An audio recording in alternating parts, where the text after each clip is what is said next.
having Dr. Bhuvan. He'll be talking to us on current role of lasers, and I'll request Dr. Ritu to be ready with a presentation after Dr. Bhuvan. Yeah. So there was a technical glitch, but I think it was better because now we have discussed systemic control, we have discussed anti-VEGF, we have discussed steroids. So now coming laser, which was once the most important mode of modality, but now many people try to avoid it. So the main objective is, does laser still have a role in the management of diabetic retinopathy, or despite the increased popularity of the use of anti-VEGFs and even steroid agents, which have been mentioned by the previous speakers. So as I said, for decades, laser photocoagulation was the first line of treatment for both proliferative diabetic retinopathy and for diabetic macular edema. But why anti-VEGF agents have become popular is because they are much more safe, they're much more easier to use, and they've shown much more superior results, and also result in much more rapid improvement in vision. So just a brief, thing which I think all of us should be aware, especially the postgraduates. What is a high risk PDR? This is a definition of a high risk PDR, which according to the DRS study, it said that if you do a pan-retinal photocoagulation, it reduces the risk of severe visual loss by 50% or greater. Hence, a pan-retinal photocoagulation for a patient of PDR was considered the treatment of choice. So these are the complications I think we all know which PDR can lead to, and hence it has to be managed in initial stages.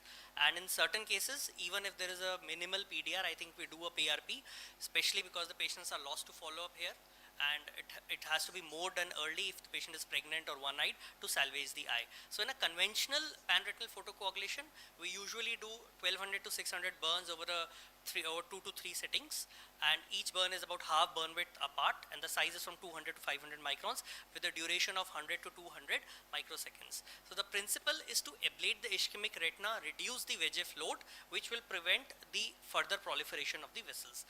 And this is the lens which is most commonly used, a PRP Mainster wide field lens, which is used for performing a pan-retinal photocoagulation. So why this concept of the problem with conventional laser photocoagulation? Because it is associated with certain disadvantages. This pain during it causes discomfort to the patient.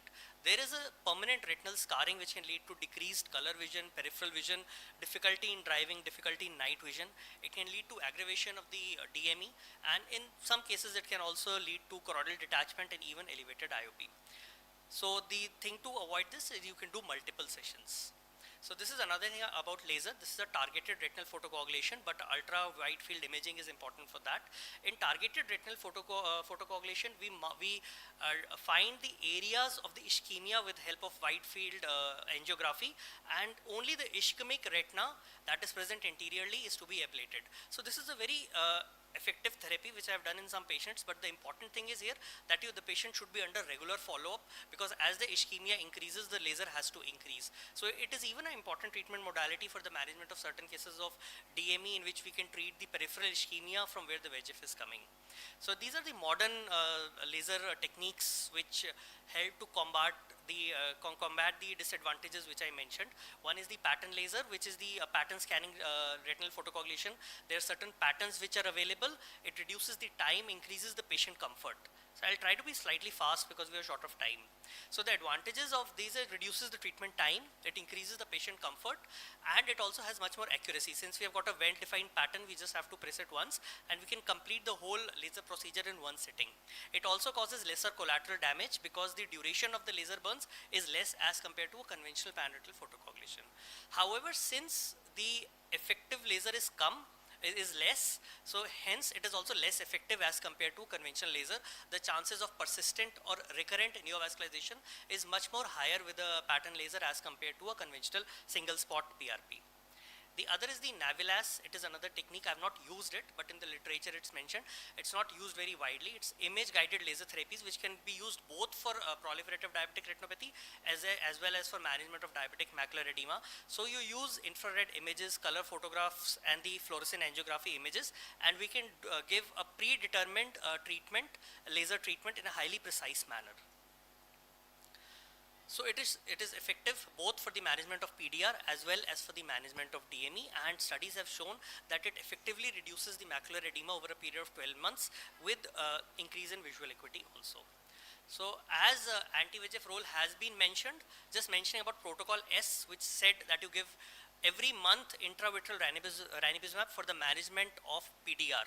But however, this thing is not viable in our country, and it's not financially as well as medically viable for a patient, diabetic patient, who's already not systemically well to come for a frequent follow-ups. Also, there are complications that are associated with each injection.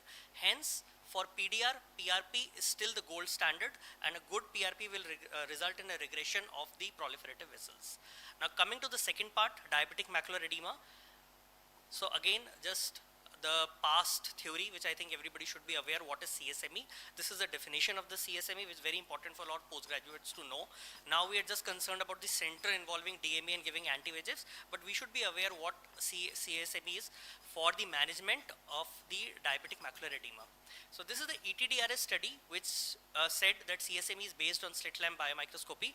It differentiated it into a focal leakage, for which we did a focal laser, a diffuse macular edema, for which a macular grade is done, which I don't think now is needed in the advent of the anti-VEGF agents. You can give anti-VEGF, they give more superior response, but focal laser definitely has a place. And the second is macular ischemia, in which the FAZ is enlarged, and despite treatment, the vision will remain less. So according to the ETDRS, the laser reduced the risk of moderate visual loss. It resulted in some gain of vision, but however, it was also associated with increase in the size of the scotomas and a decrease in vision, and even there were some cases of reported secondary choroidal neovascular membranes. So hence, for DME, the management first line is anti-VEGF agents. The second line would be probably steroids or a combination therapy, and laser definitely plays a role, as can also be seen in protocol T, in which both aflibercept and ranibizumab were given. But lasers in DME will have a rescue role. So maybe when the inflammation, when the swelling has come down, you can do angiography, spot the areas of the focal leakage, and do a laser. That will not only reduce the number of injections, but sometimes even the patient completely gets rid of the intravitreal drugs. So as I said, both the pattern laser can be used both for PDR, PRP, as well as for the focal laser in diabetic macular edema, and similarly the Navilas. So these are other laser therapies which can be done especially for diabetic macular edema. The selective retinal therapy is microsecond pulses. And this is a very short pulse duration of a very high temperature that is just confined to the RPE.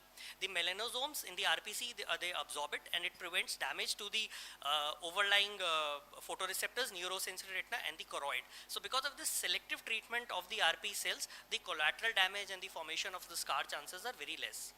Similar to this is the sub-threshold diode micropulse laser. I have not used it. Dr. Ajay Arora has used it. I think he will comment better on it. It uses a near-infrared diode laser, and the principle is same like a selective retinal laser, in that it causes selective damage of the RP cells and sparing the overlying photoreceptors in the neurosensory retina, leading to no visible intraretinal damage or scarring, and also helps in the resolution of the DME.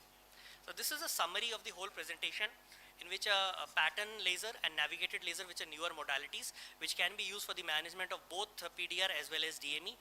They result in a shorter duration treatment and increased patient comfort.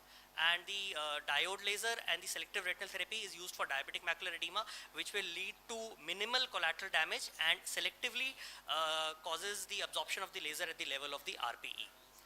So laser has become the second line of treatment for the management of DME. For PDR, it is the first line, still PRP, and for DME, it has become the second line of management, where anti-VEGF is the first line. But however, as previous speaker has also highlighted, that a good glycemic control of the anemia, control of hypertension is very important. And if you're doing a laser, then we have to be patient, because laser usually takes 2 to 3 months, and even sometimes up to 6 months for the whole effect to come. And when can we use laser as a first line therapy? When intravitreal injection is contraindicated, probably a high cardiovascular risk, patient has got elevated IOP, you can't use steroids also, so probably we can go ahead for a laser only. And if there is a non-center involving DME, which is also comes under the definition of CSME, a laser can be done away from the fovea, and it can completely avoid the need of injections in the future. So just to conclude, laser is still the gold standard for the management of PDR in the form of doing a panretinal photocoagulation. There we have got newer laser techniques to enhance the patient comfort. Anti-VEGF drugs and steroids are the mainstay of treatment for diabetic macular edema. However, laser, especially focal laser, has a definitive role, even as a rescue treatment in several studies. And SRT, selective retinal therapy, and diode Subthreshold diode lasers are novel laser techniques which are used for the management of DME, in which they minimize the collateral tissue damage. So with this I conclude my presentation. Thank you all for listening.